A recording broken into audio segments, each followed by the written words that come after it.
and welcome back to Meet the Authors. I'm your host, Philip Levin.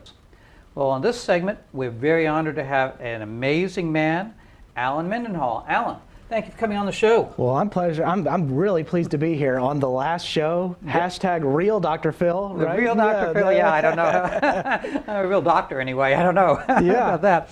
But Allen is an amazing guy. Allen is a professor of law and teaches courses in 3 different departments up at his university in Montgomery. What's the name of it? Faulkner University, and it's Thomas Good Jones School of Law at Faulkner University. And also the editor of a prestigious magazine, the Southern Literary Review, huh? That's correct. Yeah, you and 3 editors, but that's not what we're here today to talk about. Your book. Tell us about, show the audience your book, and tell us a little bit about it. Well, I've scribbled on the cover a little bit. I apologize. All right, there we go.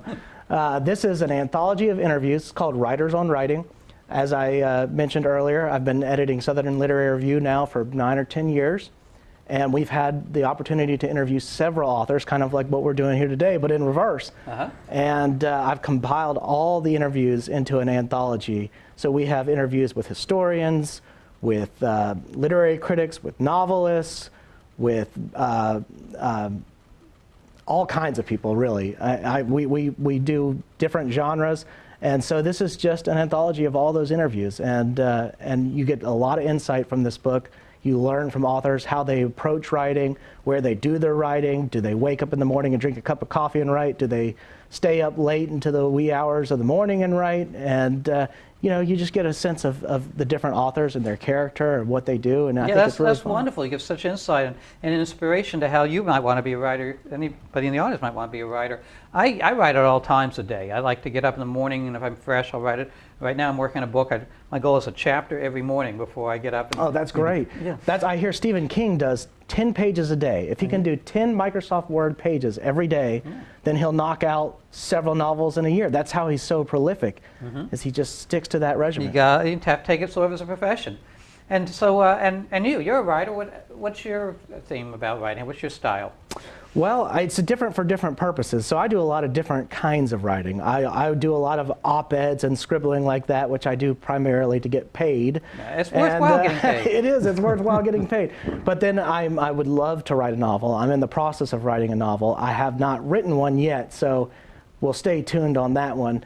But you know, I do scholarship, so that requires a lot of research, and I'm always working on something like that. And then I do creative nonfiction. I wrote a book of essays that was published in 2017. So I do just different kinds of writings and different approaches for each kind of writing.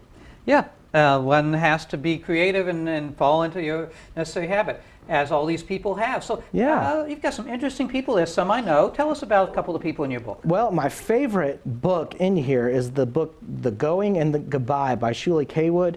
And it was not a book I expected to like, but it was really, really powerful. And the name of the author again? Shuli Kaywood.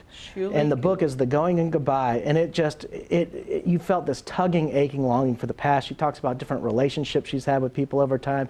It's autobiographical. It's sort of memoir, huh? Great book.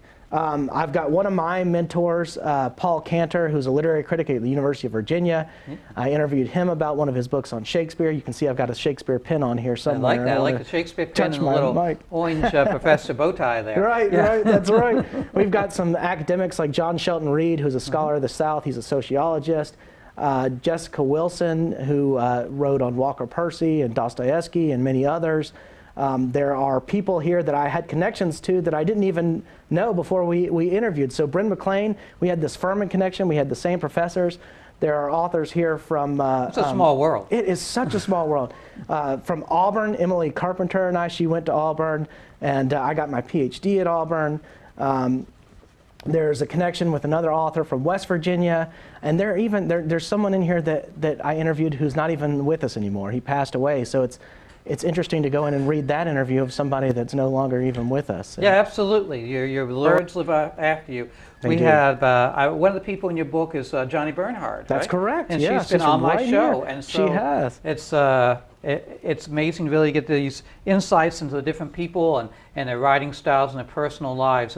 I'd like to have seen that about, I mean, there are a whole series of biographies. Sure. I get a biography about Eudora Welty. He was not in there, she an interview because she was dead. Well, Rochelle Putnam is in here, okay. and I'm glad you brought up Johnny Bernhard because we're going to lunch after this shooting, so that'll be fun. She's a wonderful local author. She sure is. We're a couple of books out, and it helped so many editors.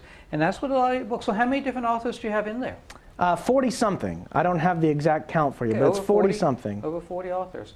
And so each, it's not that thick a book, so I guess each author has like 4 or 5 pages, huh? Some are 4 or 5, some are 1 to 2, maybe 1 or 2 or 5 to 6. Mm-hmm. Every interview has its own character, and some go longer and some are shorter. And how long did it take, how old is the oldest interview? How long did it take you to accumulate all these? Gosh, I'm not sure. I would say roughly 2010 would be my guess. Mm-hmm. So they've accumulated over the course of 9 years. That's nice. And what are you working on? Now you have this book out. What else are you working on? Well, I'm working on a novel. I have another book that's sort of about jurisprudence that will be sort of a scholarly book, and I'm hoping that will get done this year. And then I have a third book, which is a collection of nonfiction essays that I hope will also be done this year. Now, once it gets done, I'll have to find a publisher and all that, so don't go running to the bookshelves yet looking for it. But we can go in the bookshelf for this one. Hold it up for the camera again. Here we go. And tell us where you can find this book. You can find it on Amazon.com. You can find it Walmart, Books A Million, Barnes & Noble. My website, AllenMendenhall.com, AllenMendenhall, is probably the best place. You can find not just my books, but all my writing, my articles, other interviews I've done, and so that's sort of the internet's central. amazing. So many things you can put on there. That's right. Allen, thanks for coming on our show. Thanks very much for having me. I appreciate it. This is the Alice Mozi Folk Art and Antique Museum. Miss Alice was born in 1909 in Birmingham, Alabama.